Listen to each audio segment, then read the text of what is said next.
युवा अवस्था में दाऊद ने यही किया था। वह चरवाहों के खेतों में काम कर रहा था जब उसके पिता ने उसे अपने भाइयों के लिए दोपहर का भोजन ले जाने के लिए कहा। वे दूसरे शहर में सेना में थे। जब उसके बड़े भाई एलियाब ने दाऊद को देखा तो उसने सभी सैनिकों के सामने कहा, दाऊद, तुम यहाँ क्या कर रहे हो और उन चंद भेड़ों का क्या किया जिनकी देखभाल तुम्हें करनी थी। उसने दाऊद को नीचा दिखाने की कोशिश की और उसे छोटा महसूस कराने की कोशिश की। दाऊद ने एक नेक काम किया था और पूरा दिन सफ़र किया था। वह नाराज हो सकता था। मुझे यकीन है कि शेर अपनी भावनाओं में बहकर उठा होगा और कहा होगा, उसे लेने दो, लेकिन उसने ऐसा नहीं किया। शास्त्र वचन कहता है, दाऊद मुड़ा और चला गया। उसे शेर को शांत करना था और मेमने को उठने देना था। मेमना बनने के लिए आपको अपने अहंकार को त्यागना होगा। आप अपने अहंकार को खुद पर हावी होने नहीं दे सकते। आपको अपनी आत्मा और अपनी भावनाओं पर नियंत्रण रखना होगा।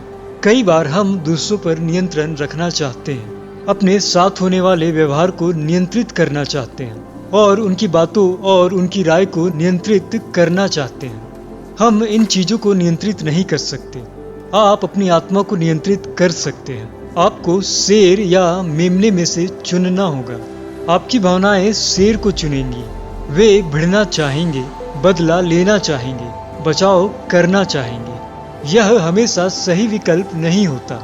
अगर आप हर समय शेर बने रहेंगे तो आप उन लड़ाइयों में उलझ जाएंगे जिनका कोई मतलब नहीं बनता। गौर करने वाली बात यह है कि कुछ ही मिनटों के बाद दाऊद ने गोलियत को इस्राएलियों पर ताना मारते हुए सुना। वह पहाड़ की ढलान पर आया और सैनिकों को ये सारी धमकियां दी। वे सब भागकर छिप गए, पर दाऊद नहीं छिपा।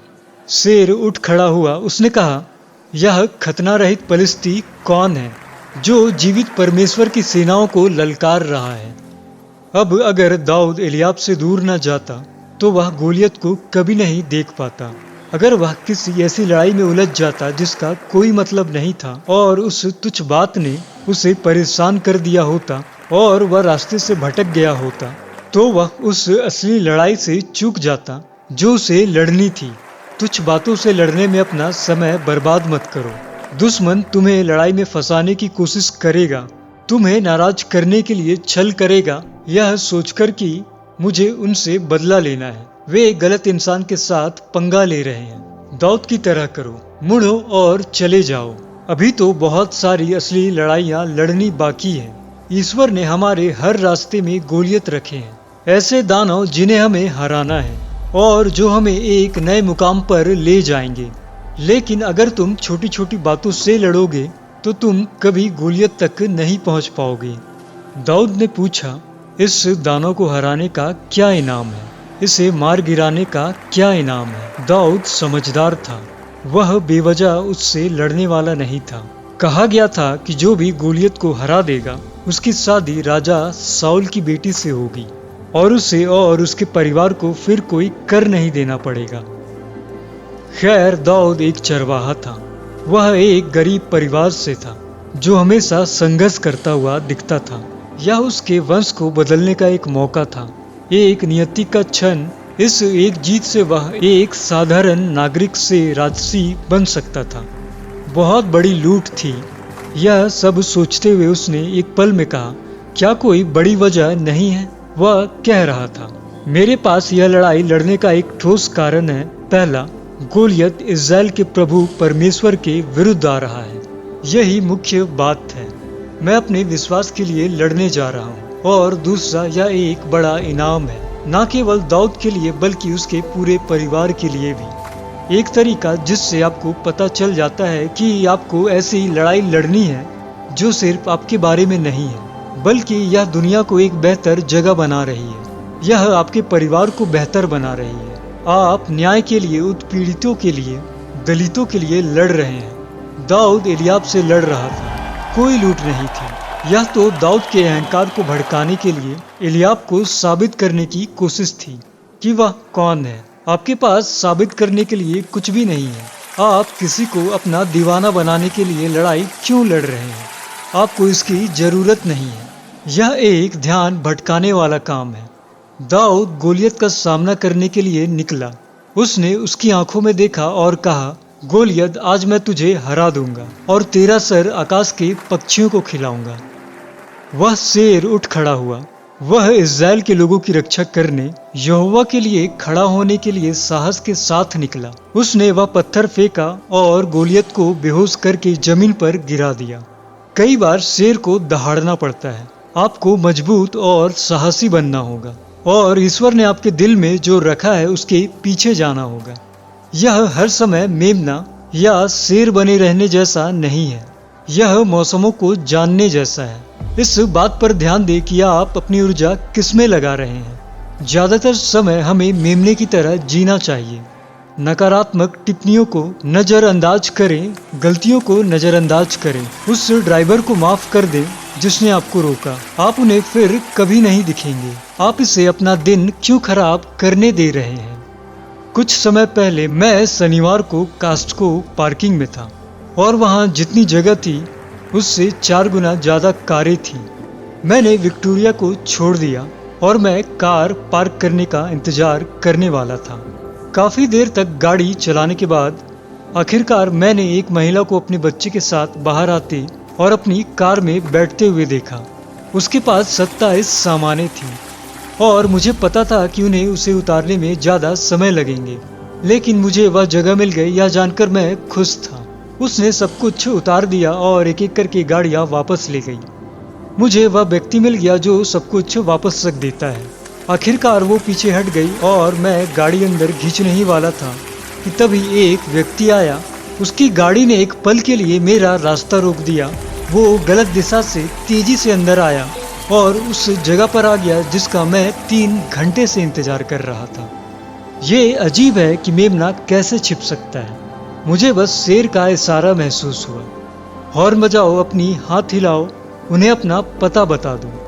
कभी कभी ये बस एक परीक्षा होती है। क्या जिंदगी की छोटी छोटी बातों में शेर को काबू रख सकते हो? क्या तुम अपनी भावनाओं पर काबू रख सकते हो जब दूसरे तुम्हारे साथ गलत करते हो? मैंने मन ही मन सोचा, मैं तुम्हें अपनी पार्किंग की जगह तो दे दूंगा, लेकिन अपनी शांति की नहीं दूंगा। मैं शांत रहूंगा, मैं इसे नजरअंदाज कर दूंगा कि छोटी छोटी बातों से परेशान ना हो। अगर आप इन छोटी छोटी परीक्षाओं में पास हो जाते हैं, पार्किंग नाराज करने वाला पड़ोसी, आपको दरकिनार करने वाला सहकर्मी, तो आप अपने गोलियत तक पहुंच जाएंगे। वो लड़ाइयाँ जो वाकई मायने रखती हैं, जहां ईश्वर आपको किसी दैत्य को गिराने और अपनी नियति के एक नए स्तर पर पहुंचने की शक्ति देगा। जब हम इस जगह पूर्व कॉम्पैक्ट सेंटर को हासिल करने की कोशिश कर रहे थे, तो हमारा मुख्य विरोधी वह कंपनी थी जिसके पास यहाँ के आसपास के सभी इमारतें थी। 11 ऊंची इमारतें। यह डेविड बनाम गोलियत जैसा था। मुझे पास्टर बने हुए सिर्फ 3 साल हुए थे। मैं युवा था और इन सब में नया था। मुझे डर जाना चाहिए था। मैंने सोचा ऐसा हो ही नहीं सकता, वे तो बहुत बड़े हैं। लेकिन वह शेर अंदर ही अंदर उठ खड़ा हुआ। मुझे संघर्ष पसंद नहीं, मैं ज्यादा सहज हूँ। हालांकि मेरे मन में एक आग थी। मुझे पता था यह हमारा होना है।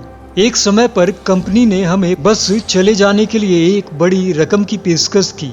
बस कहीं और जाकर अपनी इमारत बना लो। इससे मैं विचलित नहीं हुआ। यह मेरे दिमाग में कभी नहीं आया। आपके अंदर अपना काम पूरा करने के लिए एक शेर है।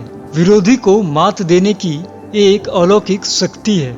चुनौतियों पर विजय पाने का एक उपकार है।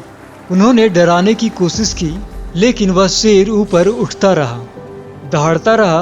आप जानते हैं कि जब बड़ी लूट हो तो आपको एक लड़ाई लड़नी ही होती है। यह कोई छोटी मोटी बात नहीं थी, यह एक उद्देश्य था। यह हमारे लिए दुनिया को आशा देने, गिरे हुए लोगों को उठाने और लोगों को वह बनने में मदद करने का स्थान था जिसके लिए उन्हें बनाया गया है। जब हम लगभग 2 साल की लड़ाई में थे, तब शहर के एक प्रमुख व्यापारिक नेता ने सार्वजनिक रूप से कहा, लेकवुड को कॉम्पैक्ट सेंटर मिलने से पहले नरक में भी एक दिन ठंडा होगा।